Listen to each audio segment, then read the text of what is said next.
Bom, agora nós vamos falar com o analista político João Edson sobre o cenário atual da política no Estado. Boa tarde, João Edson. Agora, eu queria ver com você o seguinte, como é que fica toda essa movimentação política com a entrada do João Emanuel na presidência da Câmara? Boa tarde. Nós temos um cenário extremamente interessante e diferente dos outros momentos. Por que diferente? Porque nós não temos o vice-prefeito, o prefeito da capital, do maior colégio eleitoral do Estado, e na Câmara de Vereadores, um opositor ao prefeito. Institucionalmente não tem problema, porque qualquer um dos vereadores pode ocupar a Câmara e institucionalmente teria que funcionar normalmente sem problema nenhum.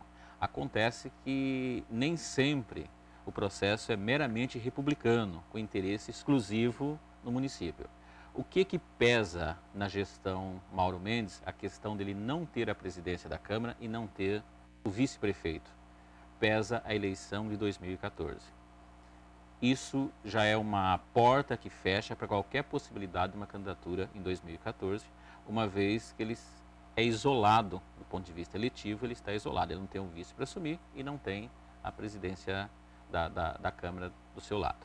O jogo político, nesse primeiro semestre, deverá ser muito tumultuado, mas o conflito exposto deverá ser muito pouco. Ninguém quer aparecer muito, porque qualquer ação nesse primeiro momento pode parecer que alguém queira atrapalhar. Então ele tem que aproveitar esse bom momento do primeiro semestre para fazer passar seus projetos e deixar a sua marca. E, inclusive, não se preocupar ainda, então, com a futura candidatura ao governo do Estado? Não tem como. As três principais cidades do Estado, pela ordem, Cuiabá, Várzea Grande e Rondonópolis, principais em número de eleitores e população, estão saindo de uma administração municipal muito tumultuada. Em Cuiabá, termina com o vice sendo o prefeito na maior parte do tempo desse mandato. Em Várzea Grande, por ações judiciais, houve dia de ter 3, 4 prefeitos. Rondonópolis, também por uma ação judicial, não terminou com seu prefeito, terminou o presidente da Câmara assumindo a prefeitura. Isso dá uma responsabilidade para o atual gestor eleito muito grande. A população de nenhum desses 3 municípios irá ver com bons olhos, por mais ser necessário, por mais que explique que esses gestores não concluam os seus mandatos. Porém, esses gestores têm alto grau de influência nos candidatos e na próxima eleição. Justamente você somando as 3 cidades, representa, se as 3 cidades votassem junto, sozinha elegeria tranquilamente todos os políticos de Mato Grosso. Mas fazendo uma análise política, é possível a gente, de repente, ver aí que prioridades, quais são as prioridades? Saúde, infraestrutura, vai ser possível fazer tudo isso em 4 anos? Olha, Cuiabá vive um momento muito interessante. Vou utilizar uma frase do ex-presidente, jamais foi visto na história tantas obras de uma vez só na cidade de Cuiabá, em virtude da questão do evento da Copa do Mundo. O evento da Copa do Mundo é um vento a favor do atual gestor, do prefeito Mauro Mendes, mas também quer ser ocupado nessa sombra tantos outros gestores e aqueles que pretendem se candidatar a governo do Estado. Então tem o governo atual do Estado, que deve ser candidato a deputado federal, a senador, tem os legisladores, hoje os deputados, que pretendem ser candidato a governo do Estado, tem a presidência da Assembleia Legislativa, que pode querer ou não ser presidente, e todos eles estão de olho nas obras. Então, assim, as obras terão que acontecer, irão acontecer e terão muitos pais. Por outro lado, tem as obras invisíveis. A gente chama de invisível, mas ela é extremamente visível. Saúde, educação e segurança. Invisível por quê? Porque não são prédios, porque não aparece. E todas elas estão num processo de declínio de anos, não é do último gestor, não. No mínimo 10 anos.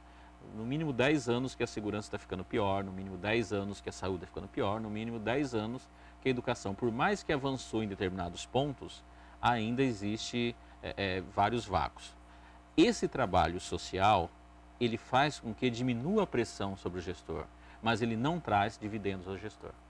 E como é que fica o governo do Estado? A saída dele para um possível, quem sabe, ingressar aí no Senado?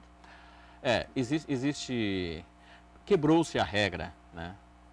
O governo do Estado não conseguia eleger senador. O ex-governador, hoje senador Blairo Maggi, quebrou essa regra. não é porque quebrou essa regra que as questões estão facilitadas. Na próxima eleição, elege-se apenas um senador, apenas uma vaga. Essa vaga vai ser disputadíssima. O governo, atual governador, é um dos candidatos. Para ele fazer essa passagem de gestor, candidato e obter êxito, ele não pode esquecer os maiores colégios eleitorais. Porém, como o jogo político ele é muito cruel, na realidade a base eleitoral dele está em Várzea Grande, onde está eleito o prefeito do PMDB, está em Castro, onde está o PMDB, está em Sinop, onde está o PMDB. Dependendo da composição, o prefeito de Rondonópolis, que é PPS, e o prefeito de Cuiabá, que é PSB, talvez não seja tão interessante. Então a política tem alguns meandros que muitas vezes não fecha a equação. Tá certo então, professor. Muito obrigada pela sua participação aqui no nosso jornal. E o Jornal do SBT Mato Grosso termina aqui. Para você, uma ótima tarde, um excelente dia.